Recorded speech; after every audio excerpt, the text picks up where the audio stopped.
Depuis quand la densité des bras valides constitue une menace réelle pour le développement de son pays? Depuis quand la forte croissance démographique d'un pays, alors là, majoritairement jeune, est synonyme de son sous-développement? Depuis que l'Occident, de manière générale, et la Fafelli France en particulier, s'agissant du Niger, a décidé de faire la promotion de cette ineptie, de cette incongruité, vit au canal de son représentant Emmanuel Macron, qui frise très souvent le ridicule en affirmant sur France Monde que dans un pays où vous avez 7,6 enfants par femme, le pays se développer quels qu'en soient les moyens utilisés à cet effet. Fin de citation. Quel raccourci doublé de prétention.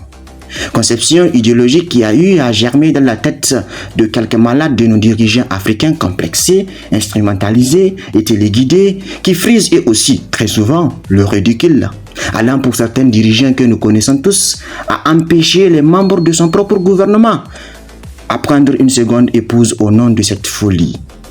Alors que dans le temps, nos grands-parents concevaient la régalienne formule suivante. Beaucoup de jeunes, alors de blas valides, égale à beaucoup de mil, beaucoup de sorgho, beaucoup de maïs. Beaucoup de jeunes égale à beaucoup de prestige. Qui sait où est passée cette réalité de nos parents? Elle est passée à l'oubliette.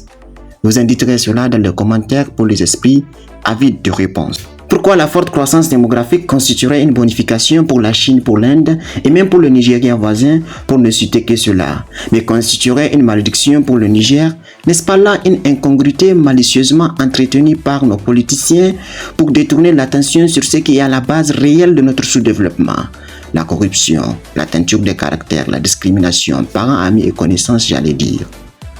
Moi, je reste convaincu que notre forte croissance est la solution de notre mal. Mais en substance, il revient aux politiciens d'organiser, d'orienter et de structurer cette jeunesse de façon à répondre aux questions préoccupantes qui nous minent. Jeunesse égyptienne et égyptienne, il incombe à nous tous de faire corps derrière notre cadre organisationnel pour imposer la place qui est la nôtre. Dites aux gouvernants de soigner leurs plaies de pied pendant qu'il y a encore temps. Sinon, on amputera le pied si la plaie venait à pourrir. Et là, c'est tout le corps qui va en souffrir. À très vite.